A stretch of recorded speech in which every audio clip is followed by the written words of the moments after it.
नमस्कार, आप देख रहे हैं भास्कर समाचार और मैं हूं आपके साथ अरुण राठी। आज हमारे बीच मौजूद है अयोध्या से समाजवादी पार्टी महानगर अध्यक्ष श्याम कृष्णा श्रीवास्तव जी।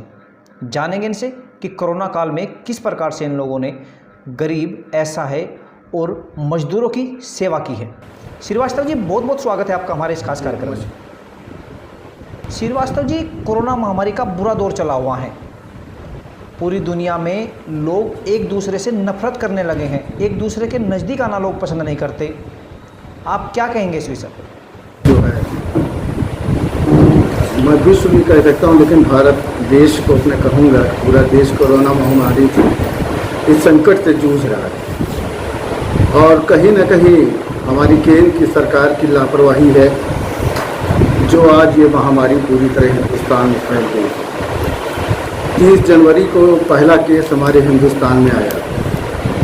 अगर उसी समय हमारी केंद्र सरकार इंटरनेशनल फ़्लाइटों को रोकी होती या वहाँ से जो बाहर से विदेश से हमारे यहाँ आ रहे थे लोग उनको क्वारंटाइन किया होता तो ये महामारी शायद हमारे देश में इस रूप में न होती। आज जिस तरह 20-25 हज़ार लोग प्रतिदिन इस संक्रमित हो रहे हैं वो अच्छा, ऐसे में सरकार को क्या उपाय करने चाहिए कि लोग इस महामारी से बच सके और जिस प्रकार से लोगों के रोजगार खत्म हो चुके हैं उन पे अंकुश लग सके?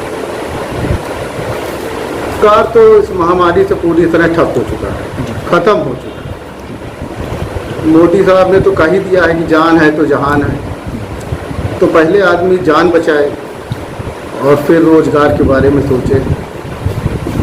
आज कोरोना महामारी से इतना भय का वातावरण पूरे हिंदुस्तान में फैल गया है कि आदमी बाहर निकलने से भी डर रहा है। हमारे जितने भी व्यापारी हैं दुकान तो खोले हैं लेकिन उनके पास कोई ग्राहकी नहीं। फैक्ट्रियां बंद हैं। जो हमारे श्रमिक थे वो अपने अपने घरों को लौट चुके हैं। तो ऐसे में हिंदुस्तान एक बुरे दौर से गुजर रहा है। हमारी हाथ इस बुरे दौर से गुजरते समय सरकार ने एक नारा दिया है आत्मनिर्भर बनने का, और इसका कोई कैसे लोगों को प्रयास करना चाहिए ताकि आत्मनिर्भर बन सके? सरकार के जो काम विगत 3 महीने से हुए हैं तो वो अब आत्मनिर्भर तो आदमी बन ही जाएगा। जब आदमी पास कुछ रहेगा ही नहीं तो आत्मनिर्भर है, दर दर भटकेगा और उसी को आत्मनिर्भर कह लीजिए। जब हमारा जब रोजी रोजगार सब खत्म हो चुका है, आदमी परेशान है। आप देखिए कि जो जो घोषणाएं बीच में सरकार ने की, सरकार ने कहा कि किराएदार जो लोग हैं, जो श्रमिक जहाँ रह रहे हैं उनसे मकान मालिक किराए न ले। लेकिन आज स्थिति ये है कि लोग दूसरे को तो ये पाठ पढ़ा रहे हैं, जनता को तो पाठ पढ़ा रहे हैं, लेकिन अपने ही विभाग में जैसे शिक्षा विभाग में शिक्षकों का वेतन नहीं मिल रहा है।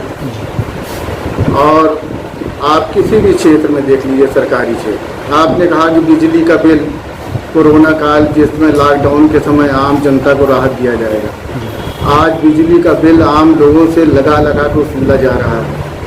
बिजली के बिल में ऐड होके आ रहा है कोरोना काल में। तो सरकार जनता की कोई मदद नहीं कर रही जी। जनता इस बुरे दौर में जिस प्रकार से जनता बुरे दौर से गुजर रही थी तो उसमें डीजल के जो दाम हैं ये भी लगातार बढ़ते जा रहे हैं और जनता पे इसका बोझ आन पड़ा है। इस पे क्या कहेंगे आप?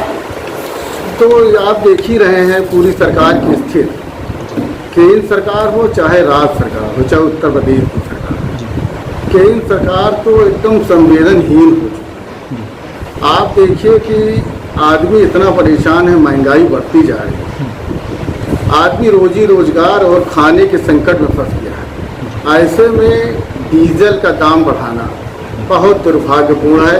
आप देखिए इस समय किसान की खेती का समय है, धान की रोपाई चल रही है, पूरा डीजल के इस समय आवश्यकता किसानों को, और डीजल के दाम बढ़ा दिया गया।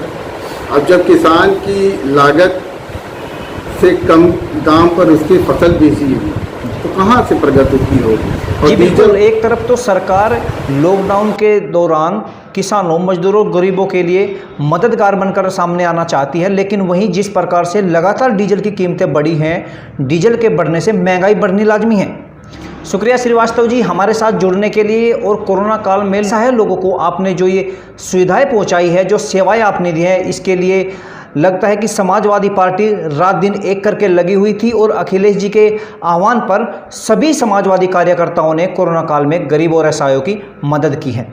अभी हमारे साथ जुड़े थे अयोध्या से समाजवादी पार्टी महानगर अध्यक्ष श्याम कृष्णा श्रीवास्तव जी, जिन्होंने बताया कि कोरोना काल में किस प्रकार से समाजवादी कार्यकर्ताओं ने गरीब और असहायों की मदद की है।